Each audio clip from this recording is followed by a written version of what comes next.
UDFിന്റെ ഉരുക്കുകോട്ടയിൽ വിള്ളലുണ്ടാക്കാൻ LDFും account തുറക്കാൻ NDAയും കച്ചമുറുക്കുന്നതോടെ എറണാകുളത്ത് പോരാട്ടം കടുക്കുന്നു.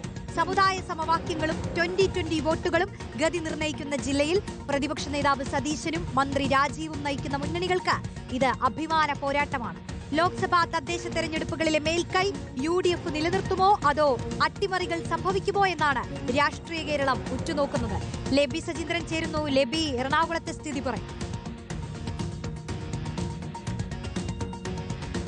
റോഷ്നി, എറണാകുളം ജില്ല UDFിന്റെ ഉരുക്ക് കോട്ട എന്ന് തന്നെ വിശേഷിപ്പിക്കാവുന്ന ജില്ലയാണ്.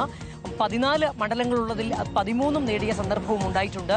കഴിഞ്ഞ തവണത്തെ കണക്ക് പരിശോധിക്കുകയാണെങ്കിൽ 14-ൽ 9 UDFും 5 LDFും വിജയിച്ചു. ഇതിൽ കൈവിട്ടുപോയ ചെറിയ മാർജിനിൽ കൈവിട്ടുപോയ മണ്ഡലങ്ങൾ ഇക്കുറി തിരിച്ചു പിടിക്കാം എന്നുള്ള ആത്മവിശ്വാസമാണ് UDFിനുള്ളത്. LDFിനെ സംബന്ധിച്ചിടത്തോളം കൈവശപ്പെടുത്തിയ സീറ്റുകൾ നഷ്ടപ്പെടുത്താതിരിക്കാനുള്ള തന്ത്രങ്ങളാണ് LDF മെനയുന്നത്. NDAയെ സംബന്ധിച്ചിടത്തോളം തൃപ്പൂണിത്തുറയാണ് BJPക്ക് ഒരു മുന്നേറ്റം ഉണ്ടാക്കാൻ സാധിച്ചിട്ടുള്ള സ്ഥലം. കഴിഞ്ഞ 2016-ലും 2021-ലും നല്ല മുന്നേറ്റം BJPക്ക് ഈ മണ്ഡലത്തിൽ ഉണ്ടാക്കാൻ സാധിച്ചു. ഇത് വിട്ടുകഴിഞ്ഞാൽ ബാക്കി മണ്ഡലങ്ങളിലൊന്നും വലിയ സ്വാധീനം BJPക്കോ NDAയുടെ മറ്റ് ഘടകകക്ഷിയായ BDJSനോ ഉണ്ടാക്കാൻ സാധിച്ചിട്ടില്ല. എന്നാൽ ഇക്കുറി നിർണായകമാകുന്നത് 2020യുടെ NDAയിലേക്കുള്ള കടന്നുവരവാണ്.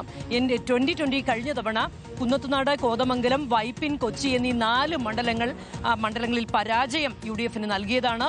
ആ ഒരു ഫാക്ടർ അവിടെ നിൽക്കുന്നുണ്ട്. എന്നാൽ ഇത്തവണ NDAയിലേക്ക് വരുമ്പോൾ BJP സ്വാധീനം കൂടിയുള്ളതുകൊണ്ട്, അല്ലെങ്കിൽ BJPയോട് കൂടി ചേർന്ന് നിൽക്കുമ്പോൾ 2020യുടെ വോട്ട് ബാങ്കായ ന്യൂനപക്ഷങ്ങൾ എങ്ങനെ പ്രതികരിക്കും? അതുതന്നെയാണ് ഏറ്റവും നിർണായകം. അതുകൊണ്ട് തന്നെ 2020 NDAയിലേക്ക് വന്നത് എത്തരത്തിൽ പ്രതിഫലിക്കും എന്നത് രാഷ്ട്രീയ കേരളം ഉറ്റുനോക്കുന്ന ഒരു കാര്യവുമാണ്. മറ്റൊന്ന്, മുന്നണിയുടെ കാര്യം പറയുകയാണെങ്കിൽ ഇവിടെ LDF CPMന് പുറമെ 2 സീറ്റുകൾ CPIക്കും അതുപോലെ കേരള കോൺഗ്രസ് എമ്മിന് 2 സീറ്റുകളും നൽകിയിട്ടുണ്ട്.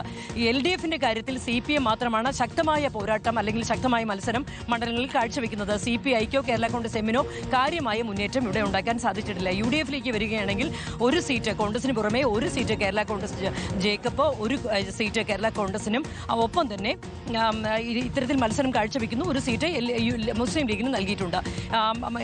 CPM LDFിൽ 1 സീറ്റ് സോഷ്യലിസ്റ്റ് ജനതയ്ക്കുമുണ്ട്, അങ്കമാലി. ഏതായാലും ഇത്തരത്തിലൊക്കെയാണ് ഇവിടുത്തെ മുന്നണി സമവാക്യങ്ങൾ പോകുന്നത്. NDAയിലേക്ക് വരുമ്പോൾ BJPയാണ് കൂടുതൽ സീറ്റുകളിൽ മത്സരിച്ചത്. കഴിഞ്ഞ തവണ 3 സീറ്റുകളിൽ BDJS മത്സരിച്ചു. ഇക്കുറി 2020 കടന്നു വരുമ്പോൾ ഏതാണ്ട് 8 സീറ്റുകൾ 2020ക്ക് നൽകും എന്നാണ് ഏകദേശം തത്വത്തിൽ ധാരണയായിരിക്കുന്നത്. ഇങ്ങനെയൊക്കെ പോകുന്നു ഇവിടുത്തെ സമവാക്യങ്ങൾ. നേരത്തെ റോഷൻ സൂചിപ്പിച്ചതുപോലെ പ്രതിപക്ഷ നേതാവിന്റെ മണ്ഡലമായ പറവൂരും മന്ത്രി P രാജീവിന്റെ മണ്ഡലമായ കളമശ്ശേരിയും ഒക്കെ ഇവിടെയുണ്ട്. ഏതായാലും സാമുദായിക സമവാക്യങ്ങൾ ഗുണകരമാകുമെന്നുള്ള പ്രതീക്ഷയിൽ UDF നിൽക്കുന്നു. കയ്യിലുള്ള സീറ്റുകൾ നഷ്ടപ്പെടാതിരിക്കാനുള്ള തന്ത്രങ്ങളുമായി LDF മുന്നോട്ട് പോകുന്നു. പുതിയ തന്ത്രങ്ങൾ ആവിഷ്കരിച്ച കുറച്ചുകൂടി മണ്ഡലങ്ങൾ മുന്നേറ്റം ഉണ്ടാക്കാൻ സാധിക്കുമെന്നുള്ള പ്രതീക്ഷയോടെ NDAയും ഇവിടെ നിലയുറപ്പിച്ചിരിക്കുന്നു. റോഷ്നി, തന്ത്രങ്ങളൊക്കെ എത്രത്തോളം ഫലം കാണുമെന്നുള്ളത് കാത്തിരുന്നു തന്നെ കാണാം. ലെബി സജീന്ദ്രനാണ് വിശദാംശങ്ങൾ നൽകിയത്.